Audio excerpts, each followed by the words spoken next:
আসসালামু আলাইকুম গাইস, আপনারা কেমন আছেন? আশা করি আপনারা অনেক অনেক ভালো আছেন। তো আমিও ভালো আছি গাইস। আমি কুলসুম রান্নাঘর থেকে বলতেছি। আজকে বাইরে অনেক অনেক বৃষ্টি পড়তেছে, তাই আজকে মানে বাজারে যেতে পারলাম না। তাই এখানে মসুর ডাল নিয়েছি। মসুর ডাল আজকে ঘন ঘন করে আজকে রান্না করব। সাথে আছে এখানে ডিম একদম জুড়া জুড়া করে, পেঁয়াজ মরিচ দিয়ে আজকে ভাজি করব।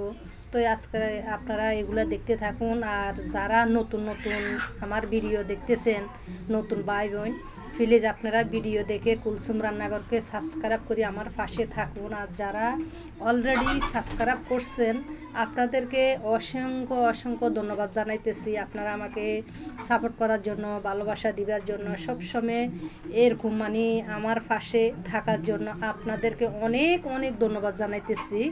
তো আপনারা কেমন ধরনের ভিডিও ভালোবাসেন, কেমন ধরনের ভিডিও চান, আপনারা প্লিজ আপনারা কমেন্ট করে জানাবেন। সে দৃষ্টে আমি আপনাদের জন্য ভিডিও বানাইতে চেষ্টা করব। তো আজকে এই ভিডিও দেখতে থাকুন। অনেক অনেক মজা হয়েছে, কি বলবো গাইস। আজকে বাইরে প্রচুর বৃষ্টি পড়তেছে। তো এখানে আমি একদম ঘন ঘনভাবে মসুর ডাল রান্না করে নিয়েছি। তারপরে এখানে 3টি ডিম পেঁয়াজ বেশি করে দিই, সুন্দর করে একদম বোনা বোনা করে নিছি। দেখুন অনেক অনেক মজা হয়েছে গাইস। ওয়াও, কি বলবো আপনাদেরকে, এত মজা হয়েছে। তো এই প্লিজ আবারও বলতেছি, ভিডিও কেমন হইতেছে আপনারা কমেন্টে অবশ্যই অবশ্যই আপনারা বলবেন আমার ভিডিও কেমন লাগতেছে। আপনাদের থেকে কুলসুম রান্নাঘরের রান্না আপনাদের থেকে কেমন লাগে আপনারা বলবেন। তো দেখুন এখানে এটা হচ্ছে ডিম ডিম একদম বুনা বুনা করে নিব। সাথে এখানে আছে এলো আলু ভর্তা। তো শুকনো মরিচগুলো তেলের মধ্যে একটু ভেজে নিছি মসমসে করি। তো এখানে লবণ দিই, সবগুলা ডলি, তারপরে পেঁয়াজ দিই ভালো করে, আবার ডলি নিব। ডলি তারপরে এখানে সর্ষের তেল দিই, আলু ভর্তা করে নিব।